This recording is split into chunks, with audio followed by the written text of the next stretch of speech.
Hey guys, how you doing? Hope everything is well. Everything is good with me. Y'all, we got this here FBI agent that's doing the most.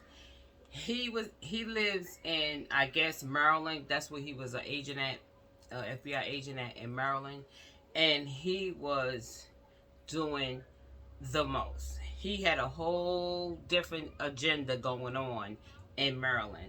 Let me read this to y'all because I can't believe this here. I'm just like, you know what? You know, they had to be young because I mean, I ain't falling for that. Like, first of all, the things that he was doing, I'm not falling for it. Like, I mean, I'm grown. I'm grown. So no. But you know what's sad? That a lot of young people is wants success so bad. They want success so bad, so they basically is doing things that don't make no sense. You know what I'm saying? Like, they're not educated, just like, you know, with Mr. Dirty Diddy. You know what I'm saying? Like, people get caught out there and they face consequences because they didn't do their homework, or they wanted to be greedy, or they just wanted to be it. You know what I'm saying? Like the stuff that, you know, Mr. Dirty Diddy is going through right now. And a lot of people wanted an easy way to get money. You know what I'm saying? But they just didn't understand. It was all a setup. You understand what I'm saying? It was all a setup.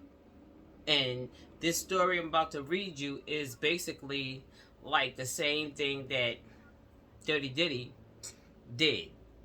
Allegedly. Okay? Allegedly. But this is really messed up. But they got homeboy though. They got him. Let me read this to y'all. An FBI agent charged with RA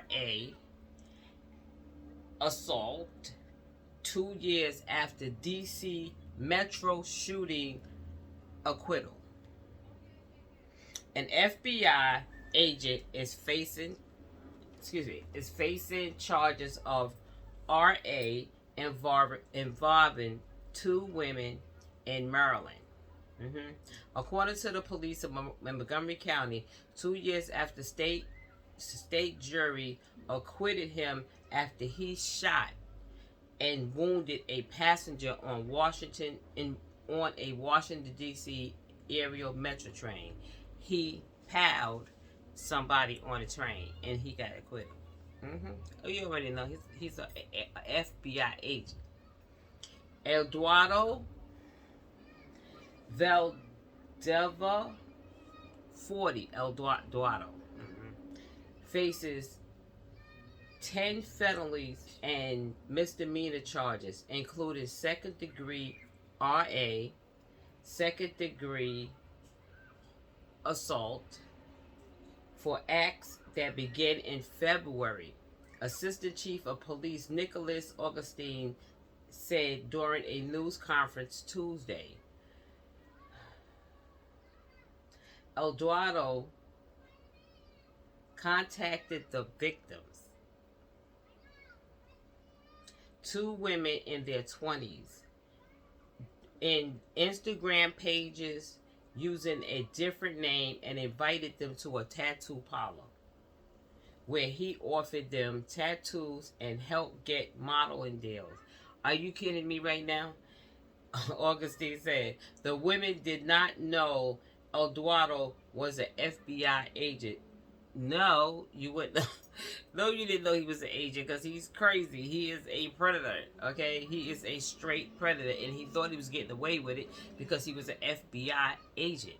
So this is just crazy. And not even that. Somebody get inside your Instagram page and say, oh, I want to make you so pretty.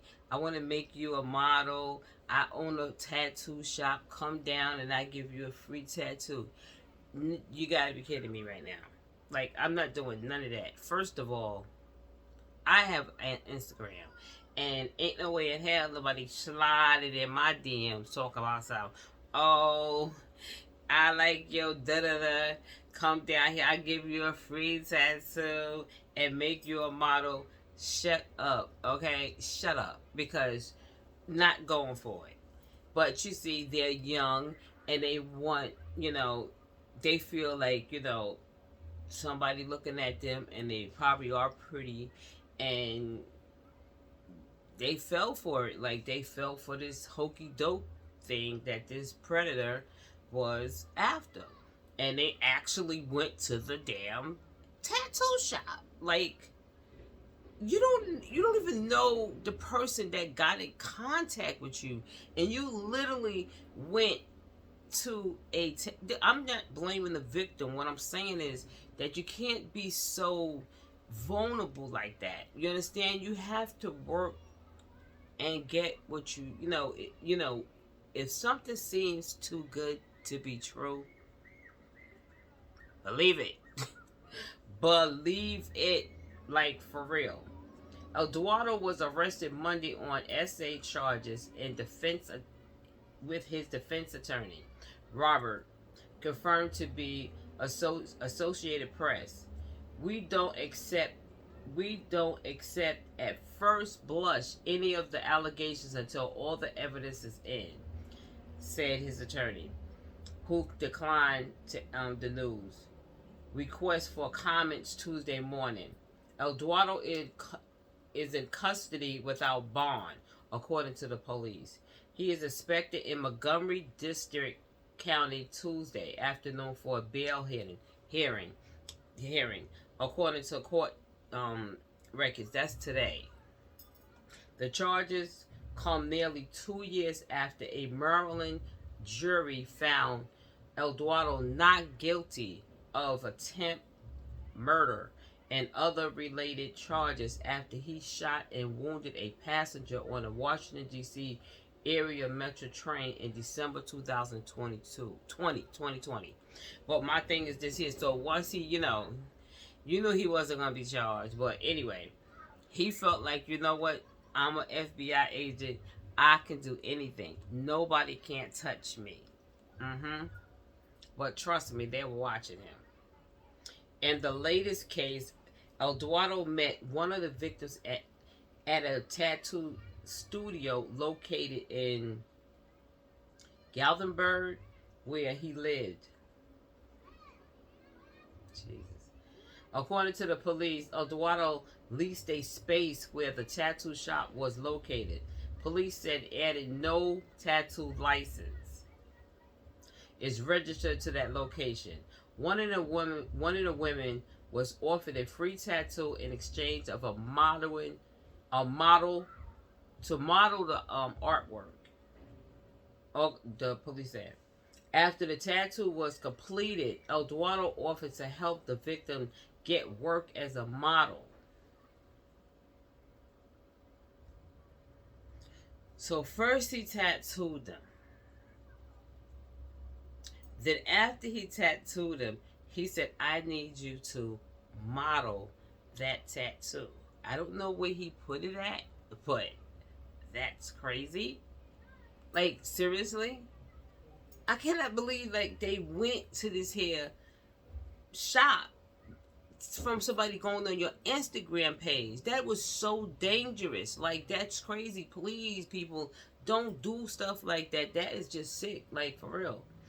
Okay, the woman later received an email offering her an opportunity to do a test photo shoot and return to the tattoo shop studio on a different date. According to Augustine, during the Photoshop, she was presented with a modeling contract.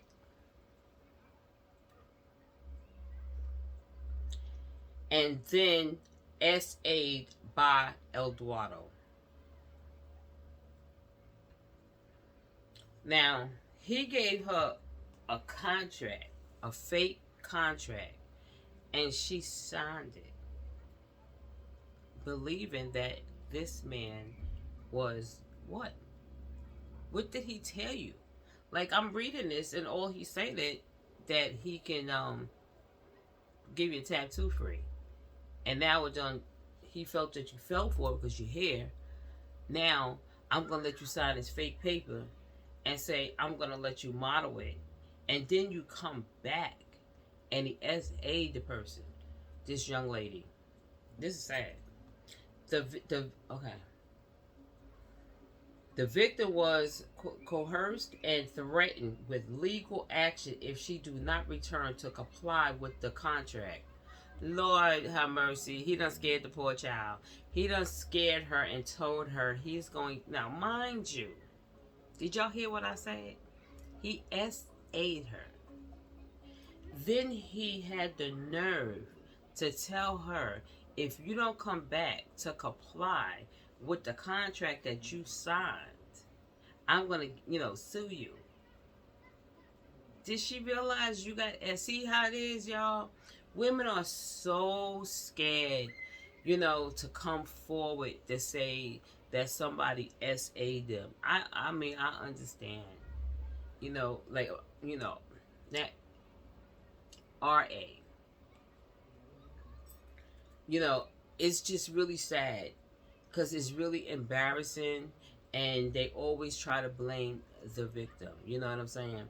Like, they feel you grown, you should know better, or whatever the case may be. And I just can't believe she got shook. She got shook, and she literally let Eduardo, the frighten her and intimidate her, to tell her she was gonna go to court if she doesn't comply. But my thing is that you SA'd her, then you said you gonna sue her if she don't come back. He didn't think about this. This is how sad it is that he didn't even think, like, when she left, that she wasn't gonna call the police to say that you awed her. So he was so confident. You understand what I'm saying? He was so confident. He was very, very confident that this young lady was not gonna call the police on him. This is crazy, y'all, for real. Okay, let's finish. Eduardo, again 2 weeks later, for a modeling shoot at a local hotel where she was SA'd a second time. Poor girl, I swear. I feel so bad. The second victim met Eduardo in a similar way. The woman received a tattoo from Eduardo before being offered a photo shoot opportunity and a contract to sign again. He added, during the photo shoot, the victim was SA'd. Augustine said, detective from the Special Victim Investigation Division believe there may be additional victims. Police said in a statement this week, it is unclear whether Eduardo was working as an FBI agent during these alleged crimes. What you mean? What you mean you don't know? How you don't know? Was he a FBI agent or not? During these, Augustine said, however, the incident occurred late at night on a weekday and during weekend hours. Eduardo had been suspended from the FBI pending a police investigation. Spokesman from the Bureau of Washington field office told CNN. So they're saying, like, they didn't know if he was an FBI during the SA attacks against these two women, but now they're saying he was suspended. So he was an FBI. You saying, was he on duty? Is that what you're trying to say? Was he on duty? Whether he was on duty or off duty, he's still an FBI. It doesn't matter. The FBI take allegations of criminal violations and misconduct very seriously. The field officer said in a statement, We are aware of the matter involving a recent arrest of an officer, FBI employee, are fully cooperating with the Montgomery County Police Department. The FBI declined to comment further on this case. In the 2020 incident, Eduardo was on his way to work when he allegedly got into a verbal exchange with a man while on the Red Line train, and he pawed him. Argued with self-defense, Eduardo was acquitted of all charges. Investigators with the Metro Transit Police said video footage of the incident shows an adult male approach Eduardo as the Metro Rail car neared Medical Center Station in Maryland. Words was exchanged and Eduardo discharged his weapon several times. The Metro Transit Police said the other passengers said Eduardo for money, and when Eduardo said that he didn't have any, the man walked away. Prosecutors said at court, Eduardo told the man to watch his mouth. The FBI agent responded because the other passenger to turn back around and get into Eduardo's face before 2 shots was fired, prosecutors said. Now, let me just say this. Eduardo is a pervert. He's dangerous, and I believe there is other victims out there, because I'm telling you, this sounds so similar to what's going on, with Dirty Diddy. Like, this sounds so similar, like, for real, allegedly, because but he's in jail. Both of them in jail right now. So, one is in Maryland, one is in Brooklyn. But this is like the same incident, like the same coercion, like, blackmailing, blackmailing and all that other extra stuff. But I feel really bad for these 2 women that this happened to, and I hope they get justice. Well, today was the first day that I'm gonna show you an image of him, y'all.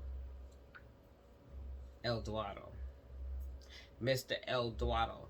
I want to show you one of him where he looks professional, and then the other one where he looks like he's dangerous. This is a professional photo of Eduardo.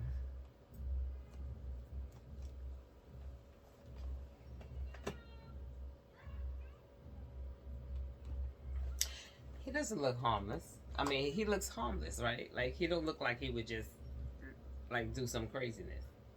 But let me show you the other video. Oh, yeah. He look like he'll do something to you.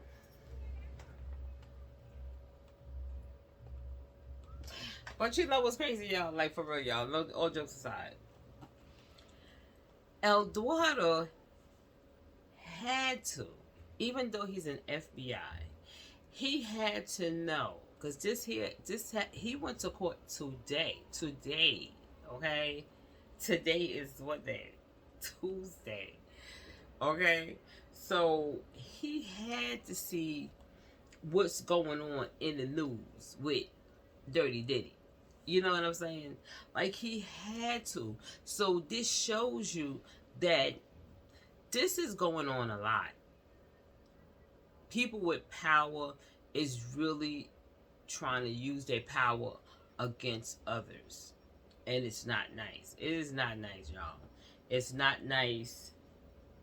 And I hope they catch each and every one of them, for preying on, well, in his situation, preying on young women, probably beautiful young women. Even all women to me are beautiful, but anyway, they were young, and he preyed on them. And it was so weird that how he actually made up a fake contract, and then he scared them and said, no, you signed it and this is what you have to do.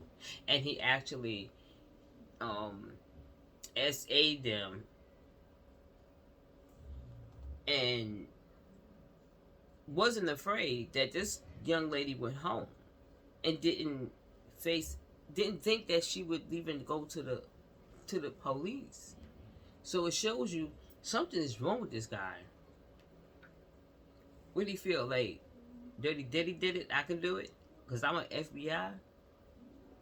Look, now everybody's going down.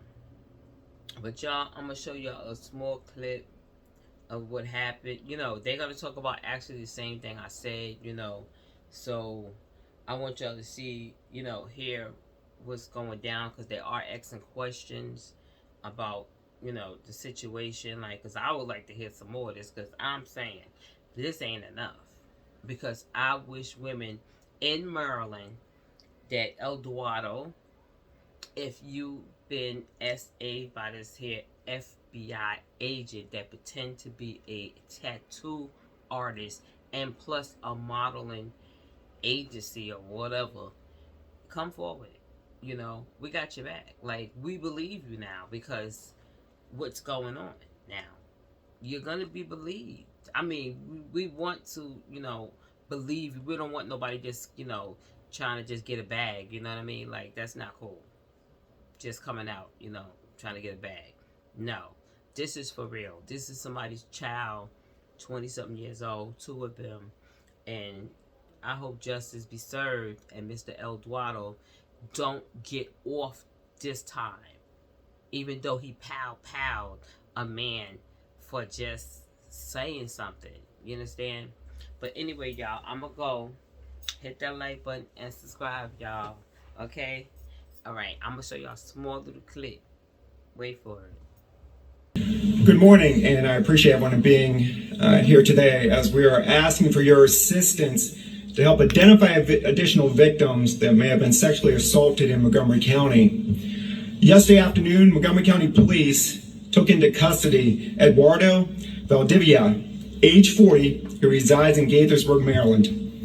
Mr. Valdivia is currently employed as a supervisory special agent with the Federal Bureau of Investigations. He has been charged with 2 counts of second-degree rape, 4 counts of fourth-degree sexual contact, and 4 counts of second-degree assault. Mr. Valdivia is currently being held on a no-bond status and will have a bond review later today. These charges stem from conduct beginning in February 2024, with contact made to victims through Instagram page under the name of DC Fine Line Tattoos. We've identified 2 victims as of this moment. One of the victims was offered a free tattoo in exchange to model the artwork. The victim went to the tattoo studio located on Washingtonian Boulevard in Gaithersburg, Maryland, and met with a person named Lalo Brown. Lalo Brown was later identified through investigation as Mr. Valdivia. After the tattoo was complete, Valdivia offered to help the victim get work as a model, and she would receive additional information by email. The victim received an email offering her to do a test photo shoot and interview. The victim returned to the studio at a later date and was presented with a modeling contract. During the photo shoot, the victim was sexually assaulted by Valdivia. After this assault, the victim was coerced and threatened with legal action. I've been working on this case for now over 3 weeks that have gathered evidence and ultimately led to the arrest of Mr. Valdivia yesterday, and to our media that's here today for sending our message out. So hopefully we can locate other victims if they do exist and hold those accountable that have committed these acts, and hopefully reduce the victimization in our community. I'll be available to take some questions that you may have. All right. So we're gonna have the mic. You guys gonna have the mic. We have an audience online that are listening to us.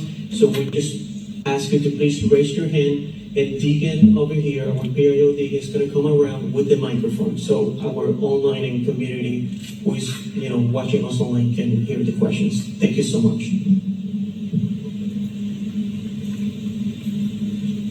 Who has a question? Hi, Paul Wagner with NBC4.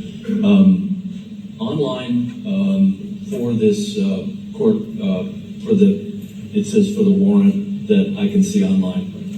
It says that the incidents happened in early September and mid-September. But you said February. So did the alleged scheme begin in February and the incidents happened in September? And I have a follow-up question. Sure. So we talk about the first victim that came forward. The second victim we have located actually occurred before the first victim's time frame. So the first victim that came forward, her incidents began in August. The second victim that came forward, their initial contact started in February. So she was actually sexually assaulted first before we were notified of the second victim. So you believe that this alleged scheme is going on from February until September? At least since February is the earliest date we have so far. It could have started with other victims before that, but we were notified of this incident in late October, and that's when we began our investigation. And was the agent the one who actually gave the tattoo, and was he on duty at the time? So he's the one that actually gave the tattoo, but these incidents occurred in the late hours of the day as well as on the weekend. I'm not familiar with his work schedule, but these did happen in the late night and on the weekend hours. Blake Kunzelman from News Associated Press. Do you have any indication whether he operated a legitimate tattoo business or modeling business, or was this somehow a front to access victims in the area? So he did lease space at this at the location on Washingtonian Boulevard. There is no licensing procedure for tattoo artists to have a certain license to do tattooing. So he did have a business that was located in these suites on Washingtonian Boulevard. And for this period of time, we don't know how long the business had been open, but he has been doing tattoos at least since February, we can tell.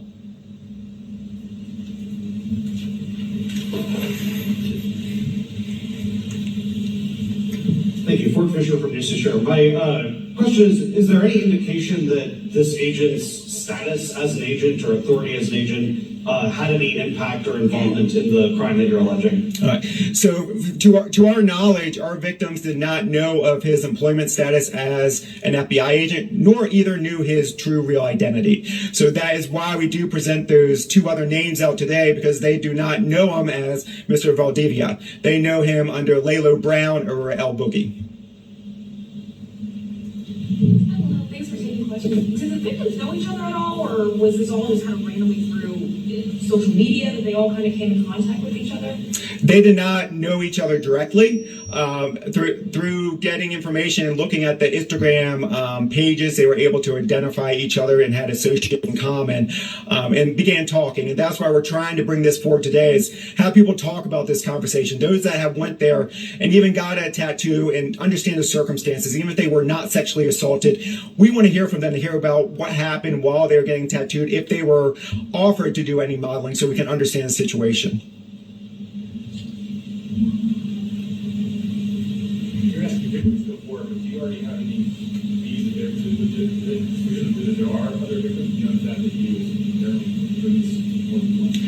So we just have the two victims at this time. We don't have any particular things saying there is other victims, but we want to ensure, if there is, that they do come forward, because in these two instances, these victims felt they were held back because they signed a contract to do this type of work and did not come forward about that because of whatever was in the contract at the time. So we want the community to know that no matter if you sign a contract, that does not allow for you to be sexually assaulted. And we want the victim to come forward, whether they sign something that says confidentiality or anything like that, to come forward, tell us about it so we can help them and provide closure to them.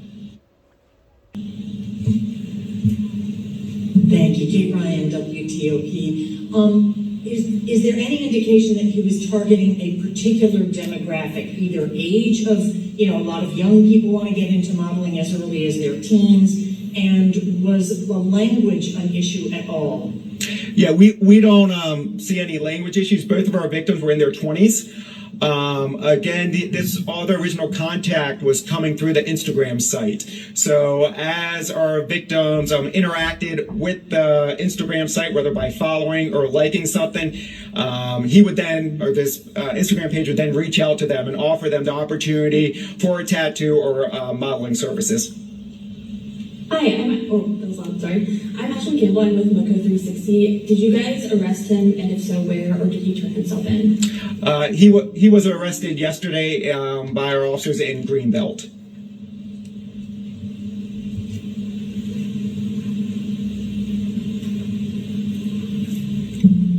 And can you clarify You can step back a little bit.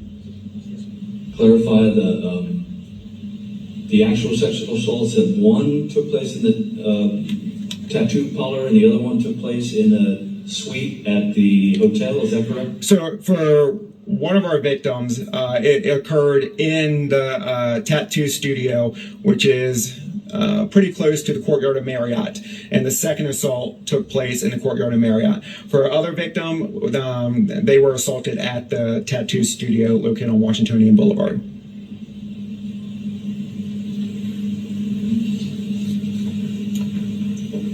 All right, well, I thank you. I appreciate it. And